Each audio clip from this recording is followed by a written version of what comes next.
great always to welcome new players and newcomers and players who will own the future, I would say. So it's great, to welcome Alexandra here in Linz in this special year, and it's also our first time that we play on clay. I know how the crowds are when Eala plays wherever she plays in the world. If Eala's going to win this one, she needs to be patient. I reckon it might be a little bit of a struggle. Grabher playing at home and also with that experience on clay, I think might get her a set, but I think Eala's going to win in 3 in the end and get to that second round and take on Ostapenko. The time of year. Imagine that in order to get to the professional stage, you had to sacrifice weekends, holidays, and a regular life while working hard on the junior circuit for years. You have done everything in your power to represent your nation, and your hometown. You've developed a fan base. And now, at last, you get to experience what every tennis player secretly longs for, a home first-round match. The audience is meant to be yours. You are meant to be fueled by the energy. The purpose of the Roars is to help you get through the difficult times when you start to feel anxious and your legs feel heavy. When Julia Grabher learned she would be performing in Austria, she anticipated precisely that. Then truth struck her like an unexpected blow. Because even seasoned tennis journalists are finding it difficult to adequately convey what is actually happening in that tournament right now because it is so unexpected and entirely at odds with anything anyone could have foreseen. Almost immediately, after they went on sale, 90% of the tickets for Grabher's first-round match were sold out. 90% absent, and that exact manner. This is the portion that makes all the difference. Austrian supporters that came to support their home player did not purchase the great bulk of those tickets. Fans of Alex, a 20-year-old Filipino tennis player who has apparently completely changed the tennis world in a matter of months, purchased them. Grabher will feel like a guest when she walks onto that court in her own nation, in her own city, surrounded by her own people on the opposite side of the internet. She will hear the biggest applause, and she will need to figure out how to compete at the best level despite everything going on around her. Take a moment to consider that. That is not a minor issue. You can't just brush that off and move on. That circumstance has a huge psychological impact and reveals all you need to know about the kind of force Alex has developed into in this sport. You must first comprehend what home advantage in tennis genuinely entails in order to truly comprehend why this is such a significant issue. Tennis is a more private, calmer activity than team sports, where the audience is constantly full and boisterous. The audience is near the action. Each cheer has a unique landing. The stadium reverberates with each gasp. That IT really improves your performance when you have support from the crowd. IT makes your feet feel lighter. When you're taking a break, you locate that. Additional equipment. You can sense thousands of people encouraging you to keep going, so you fight harder. Players frequently discuss it. There is a huge difference between performing in front of an uninterested audience and one that is supportive. Imagine now entirely flipping that. Imagine the thousands of individuals who are encouraging your opponent to advance rather than you. Imagine being able to hear that roar each time she holds a game, hits a winner, or rallies from behind. The mountain. Grabher is now being urged to ascend. It's also steep. However, let's take a moment to discuss Alex herself because without knowing who she is and what she has accomplished to merit this kind of love, none of this makes sense. She didn't have a huge marketing campaign behind her when she started the trip. She was not from a wealthy, well-connected tennis family. She began to succeed despite being from the Philippines, a nation with little track record of producing top-tier professional tennis players, not simply winning, but competing at a level that drew attention from onlookers. When she made her debut at Indian Wells earlier this year, the tennis community was really unsure of how to react. Prices for tickets to her matches skyrocketed to levels never seen for a new player at that tournament due to the unusual demand. The results of Indian Wells were astounding. One game brought in $5 million in ticket sales. Just one game. Within hours, the number appeared on every tennis journal, sports network, and social media platform. Suddenly, everyone was asking the same question. Who is this girl, and where did she come from? The Indian Wells tournament organizers were unprepared. They hurried to make adjustments because they hadn't anticipated the type of audience that flocked to the venue when Alex performed. The term Alex effect, which is now widely used in the tennis community, originated from that encounter. It is an actual phenomenon. It's not media exaggeration or hype. Every time Serena gets onto a court anywhere in the world, this quantifiable, verifiable phenomena takes place. The cost of tickets increases, stadiums fill up more quickly, the amount of media attention increases. The atmosphere within the theater changes to resemble a concert when everyone is emotionally invested in one individual, rather than a tennis match. What's even more amazing is that her fan base is organized in addition to being sizable. These are not sporadic supporters who come once and then disappear. They work together. They make plans, they go on trips, they purchase tickets in large quantities for competitions that take place months in advance. They repeatedly overwhelm venues with their sheer numbers, taking event officials entirely by surprise. They repeated the action in Austria. Additionally, Sandra Riel, the tournament director who has overseen the Ladies' Linz Open for 35 years, made no effort to conceal her feelings. 35 years.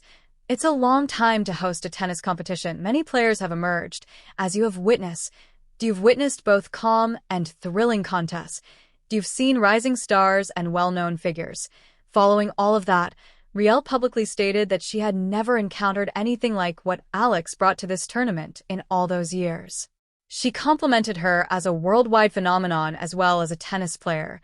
Alex will be placed on the largest court possible, she stated. According to her, the atmosphere around her match would be unlike anything this tournament has ever experienced.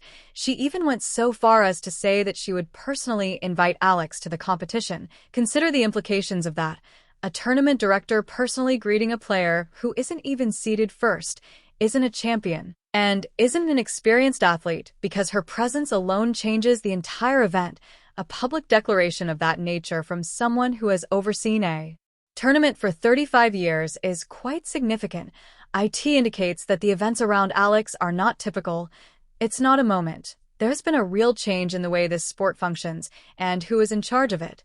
Julia Grabher is standing in the center of it all, witnessing it happen in real time in her own backyard. That week, Alex was the subject of every headline. Every interview focused on Alex. One player was the focus of all the excitement in Linz streets, talks in the cafes close to the tournament site, and social media chatter around the event. And it wasn't the Austrian. Grabher has dedicated years of her life to this activity. She has proudly represented Austria. She has competed at the top level and worked hard and made sacrifices to gain a spot on the tour. She also turned into a supporting character in someone else's story during the week that she was meant to be honored back home. And no matter how tough you are mentally, that is really hard to comprehend. The problem is that Alex's work goes well beyond ticket sales, atmospheres, and optics. She has performed admirably on the court. She has defeated players that are well regarded in the tennis community, and it appears that she is only getting started. Her victory over Coco Gauff, one of the biggest names in the women's game at the moment, was one outcome that truly attracted attention. Gauff has a track record of success, has competed at the top level for years, and is capable of handling pressure under duress. It was a message that Alex faced her head-on and prevailed. It conveyed to the tour that this is more than just a sentimental tale. On any given day, this competitor is capable of defeating anyone, and what makes the Alex effect so potent and long-lasting is the mix of the electrifying fan support and the real on-court outcomes. It's not only based on hype, it is based on winning, and that is crucial. The Miami Open, Jessica Pegula had to learn that the hard way. One of the WTA Tour's most seasoned and proven players is Pegula. Throughout her career, she has performed in front of enormous audiences. She has participated in matches with high stakes, grand slams, and major finals. She doesn't tremble easily. She therefore used powerful language when describing what it was like to play against Alex. She described the energy of the audience as wild. And no matter where Alex performs, whether it's a grand slam or a lower tour tournament, she claimed, the atmosphere reaches a level that most players just never encounter in their whole careers. She described how the supporters live within every instant of the game, responding to every rally, every victory, and every moment on the court with a communal fervor that is nearly overpowering to be on the losing side of. This was stated by and Pegula based on her own experience. Even though she was competing in a competition she is familiar with and in a place she is related to, She talked about feeling like the entire audience was against her when she faced Alex in Miami. She also remembered being able to hear the sounds of the crowd during Alex's matches late at night from her room at the hotel. That's not typical. Tennis atmospheres don't usually sound like that. You may learn everything about the scope of the situation from that one detail alone. You begin to see the whole picture when you combine all of this, including the $5 million in ticket sales from a single match, the 90% ticket buyout in Austria by traveling fans, the tournament director personally coming forward to greet her, and the testimony of a top 10 player who described the atmosphere as unlike anything she's encountered. Alex is more than just a talented young tennis player with a devoted fan base. She is a phenomena that is actively changing tournaments' perspectives on court assignments, scheduling, ticketing, and the whole professional event management process. This kind of focused fan devotion for a single player has not been seen in the sport in a very long time, and it may be the first time it has emerged from a nation without a strong professional tennis tradition at this point in a player's career, and that's why it's so interesting to follow what's going on in Austria. Because a player who embodies everything comfortable and familiar about professional tennis is on one side of the net. Playing at home, a European footballer is fully supported by tradition and expectations. Conversely, you have something that the sport has actually never seen before: emotion, a surge of sincere, coordinated, fervent international support that crosses boundaries, changes venues, and gives Austrian supporters the impression that they are guests in their own stadium. One of the tour's most mentally tough players is Grabher. Without that resilience, no one reaches the professional level she has. Persevered through challenging battles, trying times, and disappointments that the general public never truly witnesses. However, the problem she is facing in Linz is different and unrelated to her backhand, serve percent, or physical fitness. Few athletes in our sports history have ever had to deal with this psychological obstacle at home. Is it possible for her to ignore the roars coming from the opposite side of the net?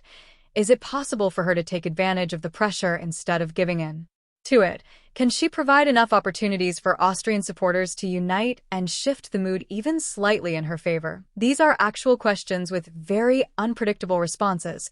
Upsets occur, momentum changes, crowds can swing, and occasionally the player battling the wave discovers something extra deep within of them because they have no other option. This match is more significant than Lin's first-round outcome. It provides insight into a topic that the tennis community is still attempting to completely comprehend. When a player's fan following grows to such an extent that it can successfully undo home advantage anywhere in the world, what does that mean? When a 20-year-old from the Philippines can enter a tournament in Austria and be treated like the festival's main event, what does that say for the sport? What does that mean for the players who are on the other side of that, trying to recall why they initially fell in love with this game when standing in their own backyard? The Alex effect is genuine, expanding, and currently aimed at Julia Grabher. Austria anticipated a home crowd moment before they entered this competition. Instead, it became something much larger, far more intricate, and, to be honest, much more intriguing to watch.